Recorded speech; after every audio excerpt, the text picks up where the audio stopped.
दिल्ली में केंद्रीय गृह मंत्री अमित शाह और महायुति के नेताओं के बीच हुई बैठक के बाद भारतीय जनता पार्टी ने एकनाथ शिंदे को उप मुख्यमंत्री पद की पेशकश की। हालांकि शिंदे फिलहाल इस प्रस्ताव को स्वीकार करने में हिचकिचा रहे हैं। उनकी असहमति ने भाजपा के सामने एक राजनीतिक संकट खड़ा कर दिया है। सूत्रों के मुताबिक एकनाथ शिंदे ने भाजपा से अपनी शिवसेना गुट के किसी अन्य नेता को उप मुख्यमंत्री पद देने की मांग की है। यहाँ तक कि उन्होंने सरकार से पूरी तरह बाहर रहने पर भी विचार व्यक्त किया है। हालांकि भाजपा शिंदे को किनारे करने के लिए तैयार नहीं है। बीजेपी नई सरकार में उन्हें महत्वपूर्ण मानती है। शिंदे को लगता है कि उप मुख्यमंत्री पद स्वीकार करना मुख्यमंत्री पद के बाद उनके राजनीतिक कद में गिरावट होगी।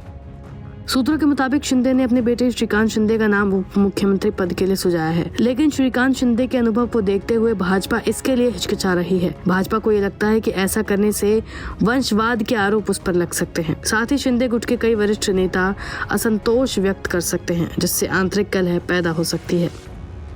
अगर श्रीकांत शिंदे उप मुख्यमंत्री बनते हैं तो उन्हें अनुभवी नेता अजित पवार के साथ काम करना होगा। इन दोनों के बीच तुलना शिवसेना गुट की छवि को कमजोर कर सकती है। भाजपा रणनीतिकारों की ये भी चिंता है कि श्रीकांत के आक्रामक राजनीतिक शैली सरकार के भीतर समस्याएं खड़ी कर सकती है। भाजपा एकनाथ शिंदे को अपनी सरकार में अहम मानती है। पिछले एक साल में शिंदे महाराष्ट्र में मराठा समुदाय के प्रमुख चेहरे के रूप में उभरे हैं। उनकी मराठा नेताओं जैसे कि कार्यकर्ता मनोज जरांगे पाटिल के साथ जुड़ाव ने उनकी स्थिति को मजबूत किया है। मराठाओं के बीच शिंदे की लोकप्रियता और विश्वसनीयता भाजपा के लिए बड़ी संपत्ति है। भविष्य में मराठा आरक्षण मुद्दे पर विरोध प्रदर्शन या शांति की स्थिति में भाजपा को लगता है कि शिंदे की भूमिका सरकार के लिए लाभकारी होगी। पवार को कंट्रोल में रखने की चुनौती।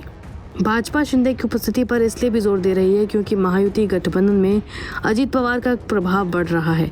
अगर शिंदे पीछे हटते हैं तो पवार की सरकार पर पकड़ और अधिक मजबूत हो सकती है। पवार के प्रभाव को संतुलित करने के लिए भाजपा दो मजबूत मराठा नेताओं को प्रमुख पदों पर रखना चाहती है। शिंदे की निरंतर भागीदारी यह सुनिश्चित करेगी कि पवार का प्रभाव गठबंधन पर हावी न हो। डिप्टी सीएम के बदले कई बड़े विभागों की मांग। शिंदे उप मुख्यमंत्री पद स्वीकार करने को तैयार नहीं है, लेकिन उन्होंने इसके बदले गृह, शहरी विकास और सार्वजनिक निर्माण जैसे महत्वपूर्ण विभागों की मांग की है। ये मंत्रालय सरकार में सबसे महत्वपूर्ण माने जाते हैं। भाजपा इन मांगों पर विचार कर रही है, लेकिन अभी ये स्पष्ट नहीं है कि ये मांगे स्वीकार की जाएंगी या नहीं। बता दें कि एकनाथ शिंदे की भूमिका महायुति सरकार में सिर्फ मंत्री पद तक सीमित नहीं है। वो मराठा समुदाय से जुड़ने की एक महत्वपूर्ण कड़ी माने जाते हैं। मुख्यमंत्री के रूप में अपने कार्यकाल के दौरान शिंदे ने भाजपा को शिवसेना में विभाजन और मराठा विरोध जैसे मुश्किल हालातों से निपटने में मदद की है। उनकी गैर मौजूदगी भाजपा के लिए एक बड़ी चुनौती बन सकती है। साथ ही शिंदे का हटना अजित पवार को और साहस दे सकता है, जो पहले महायुति गठबंधन में अपनी स्थिति मजबूत कर चुके हैं।